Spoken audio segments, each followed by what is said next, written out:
Mama wakwaba wafre me adwoa searching mesrel na wa subscribe to my channel.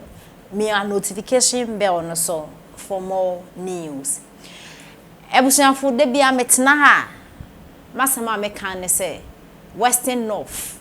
Eho eye NDC for almost stronghold because partner hoda. Ebi enkrofo bi ene be ya adwen say enye nokre. Western North eye NDC for almost stronghold enya asem kweto akra omo akwanyen ye nso eba nso omo to aba ma NDC dia obo akwa mbeto ma aba e dia ma NDC for na ye behwa Vice President Dr. Bawumia ne campaign ya oye na ebusuafo supporter Western North for e de ema Vice President Dr. Bawumia no na enya asem kweto akra kame akoye say omo kwanya infepetepe asay ban bia braso a wabedada woro okọ onbeye emomo His Excellency na Adanka Kufado and the Vice President Dr. Bawumia ayede amomo ntino kame akoye say edew bia bomo akomam and na Western North I think e can new regions His Excellency na Adanka Kufado ete ne ho and na ote new regions no so no or the development akọ nto omo ani agiye papa omo e kire say 2024 abatu ombeto e de appreciate NPP amayoko no wo de omo ayede ama Western North na nansen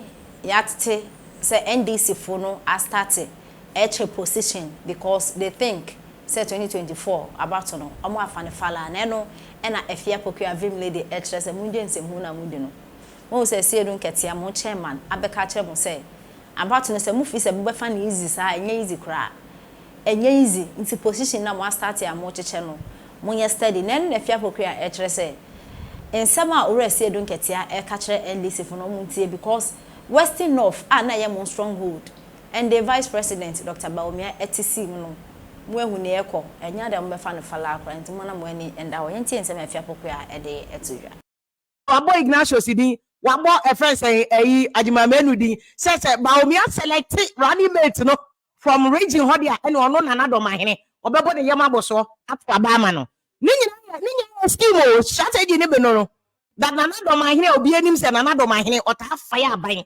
aban chia obefire no otene obeka ene no kra de nanado mahene die he's been a serious advocate and critic of aban no dum so no aka na dwena kire mbato say on the big of running mate no because running mate enya by force chenchene a be one region then he say bi beba ho no ma ene na ne ono so bebo ne yema boso listen.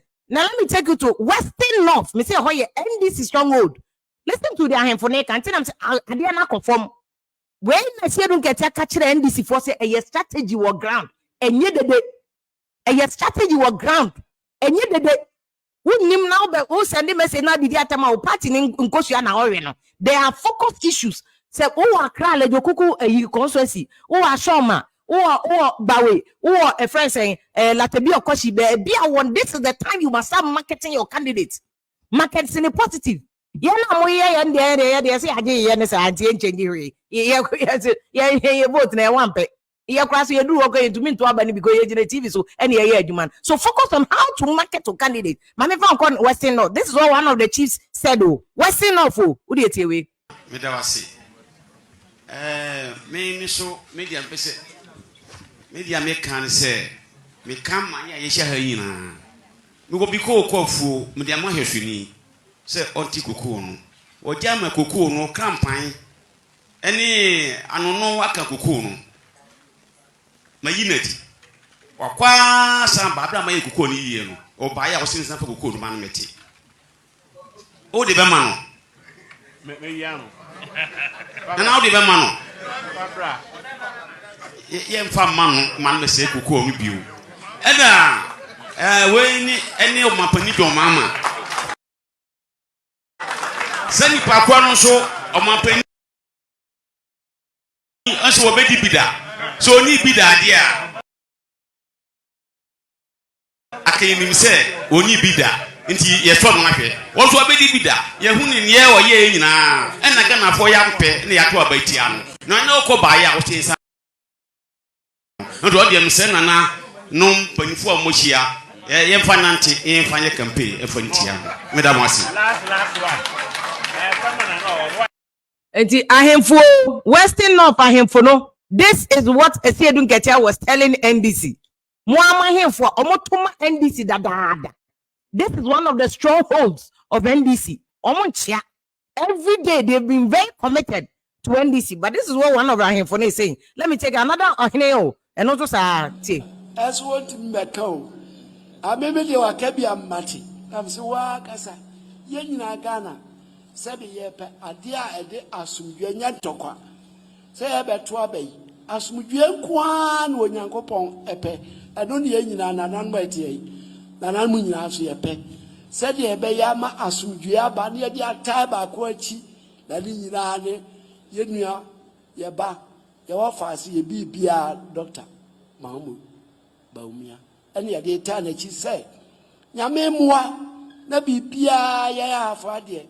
Yade akaya samu witi wawie de mo bia aka nyina no se ye be kɔ de ya ade bia pepepe ye mpe basabasa se de odo ote no mpe basabasa nyame mpe basabasa nsama fo kra mpe basabasa na asumdue ye mum ya ntoma no bum bum bum ye nwie bum bum bum ade aye pa do no aja me de me ke obi ani bibia ni wa betima ka asesa matwene ye pe no kra na obi a oba odi asumdue enukredie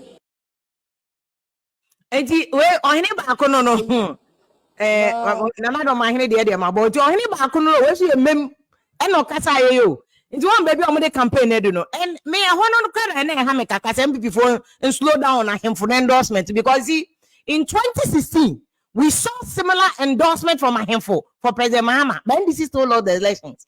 Enti all these and also Ahemfo ne dia no so yes strategy so it's instrumental say Western North NDC stronghold and now Ahemfo no flip it. Ahemfo no influence kaka on their people. But there's also another side of the story which is that and you be also no he be able to influence and you know.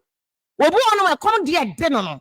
And you see how he be able to influence and which takes me to now no idea about so. When you say me na be my here first a copy to or the same Bawumia microphone be.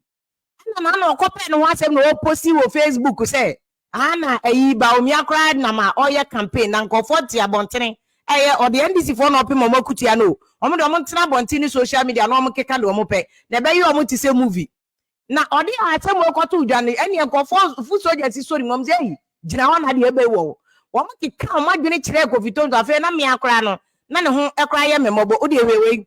This is what he posted na me nya ade we na chese wo be hu ni ye. This is what Kofitonto posted. It's 7:30 p.m. and Bawumia is in the market and he's on the street of Mem. Sit down in Accra and insult Bawumia. It will do you like movie. When I go post Facebook, was Facebook in a party for the hair. A bear wants a movie. Would they own him the about home? Ya said that they sing at the cry chain or no Bawumiano. Would you carry a comment on Kofoso at the man? First one, Ebenezer. Also, so what should we do with this? Let him go to Malata and buy the items he used to he used in measuring the inflation in 2016 and come back and give us the real figures.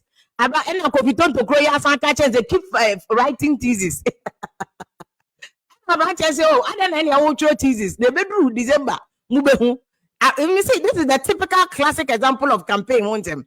Then another person came, Francis, or tell him since midnight, me light to cry, the light hasn't returned. That is what